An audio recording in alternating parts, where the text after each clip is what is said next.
A cold wind swept across the lonely cemetery, carrying with it the faint rustle of leaves and the trembling breaths of a man who had reached his breaking point. Under a grey sky heavy with unshed rain, a poor single father named Ethan Miller knelt by a simple grave, clutching the last bouquet he could afford, wild flowers picked from the roadside. His shoulders shook as he whispered apologies into the earth, feeling the weight of his failures pressing down like the very soil beneath him. He didn't notice the luxury car that had stopped behind him, nor the figure stepping out until a quiet voice, firm yet quivering, asked, "Who are you?" If you believe in kindness, second chances, and the power of good people still existing in this world, please like, comment, share, and subscribe. And tell us in the comments where you're watching from. Your presence here matters. Ethan turned startled, his eyes red and swollen. Standing before him was Isabella Hayes, a woman who carried the aura of someone accustomed to grandeur yet wounded by loss. She was the kind of person whose elegance came not only from wealth, but from pain disguised behind calm eyes. She looked down at the grave with a face that softened and tightened at the same time. Ethan recognized her from the news. One of the youngest millionaires in the city, owner of a chain of wellness resorts, a woman the world saw as untouchable. Yet here she looked human, fragile, breakable. Ethan tried to speak, but only managed to rasp. He wiped his face with the back of his hand, embarrassed, not only by his tears, but by the state of his clothes, faded shirt, worn-out jeans, dirt under his nails from a long week of odd jobs that barely paid for his son's meals. Isabella's breath trembled as she placed a hand on the gravestone and quietly said that it belonged to her late husband Daniel, a man whose absence still scraped against her heart every day. She asked again who Ethan was, but this time not with suspicion, more with confusion, almost fear, as though his presence meant something she wasn't prepared for. Ethan didn't want to burden anyone, especially not a woman already carrying grief. But the truth spilled out of him like flood water through a cracked dam. He told her he didn't know Daniel personally, but owed his life to him. Years ago, before Ethan's world collapsed, before his wife Lily passed away and left him alone with their little boy, Noah, there had been a day when Ethan was moments away from ending everything. He was drowning in medical bills, Lily's hospital costs, and the fear of losing their home. On that day, Daniel had found him sitting on the edge of a bridge, a stranger, a man with warm eyes and a calm voice. He didn't ask questions. He simply sat beside him and shared his own story of depression and survival, convincing Ethan to step back, to breathe, to fight. Ethan learned later that Daniel left him an anonymous envelope with money that saved Lily's life for a few more precious months. Those months, Ethan said, were the best he ever had. Isabella stood frozen, her heart trembling at the revelation. She had known her husband was kind, but she never knew to what extent, never knew how deeply he touched strangers' lives.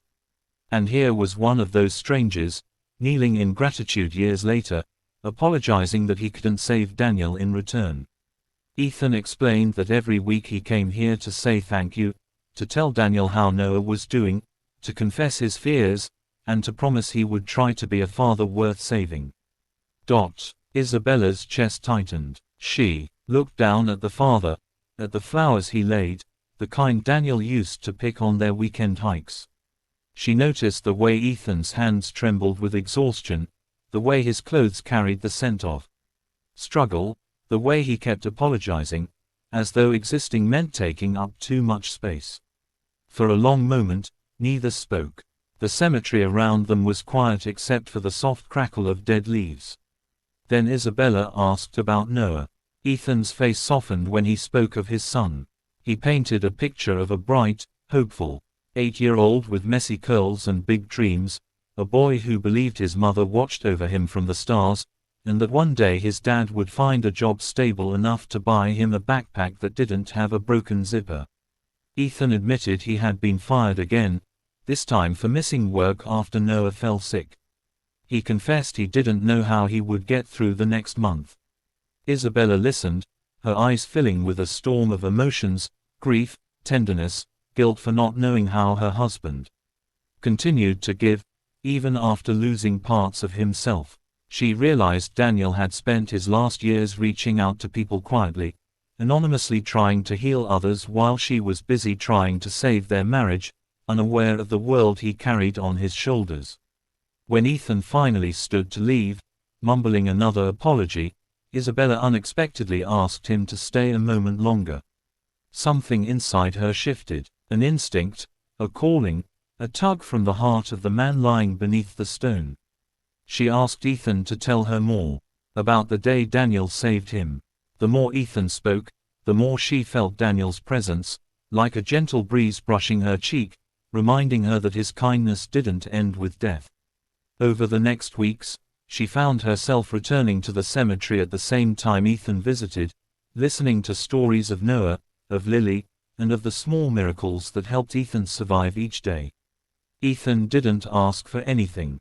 He only offered gratitude. He carried a quiet dignity, a strength built from surviving storms he never asked for. Isabella slowly found comfort in these conversations, feeling less alone in her grief point. One afternoon, after hearing that Noah had been bullied for wearing torn shoes to school, Isabella felt something snap inside her. She had the power to change this. She had resources Daniel would have wanted her to use for good. She couldn't bring her husband back, but she could honor him. And maybe, just maybe, heal along the way.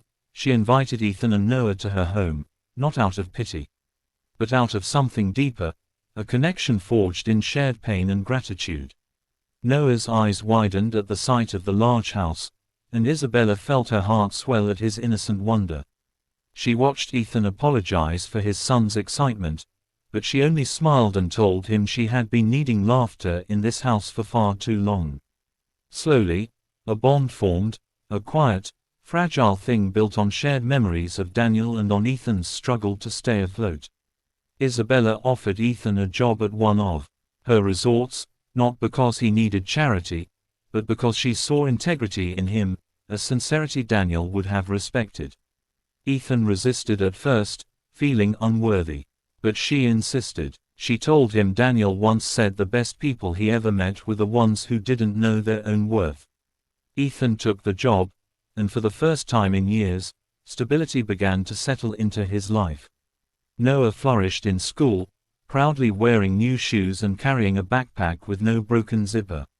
Ethan worked hard, always grateful, always giving more than he took. Isabella watched from a distance, feeling something heal inside her each time she saw Ethan smile. Months passed, and the three found themselves visiting Daniel's grave together. It no longer felt like a place of despair. It felt like a quiet sanctuary where two families touched by the same man found a way back to the light.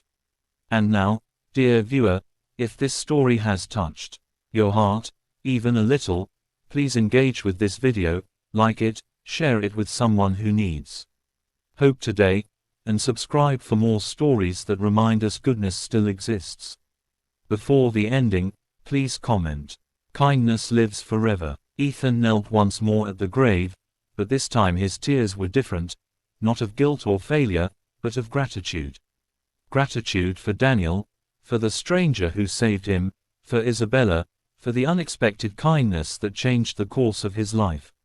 Isabella placed a gentle hand on his shoulder, feeling Daniel's presence in the warmth of the moment. She whispered a quiet thank you to the grave. Thank you for leaving behind not just memories, but connections, hope, and a reminder that even in death, love continues its quiet miracles. And under the soft glow of an evening sky, the broken pieces of two families slowly, tenderly began to fit together. Proof that kindness never dies. It only finds new hearts to live in.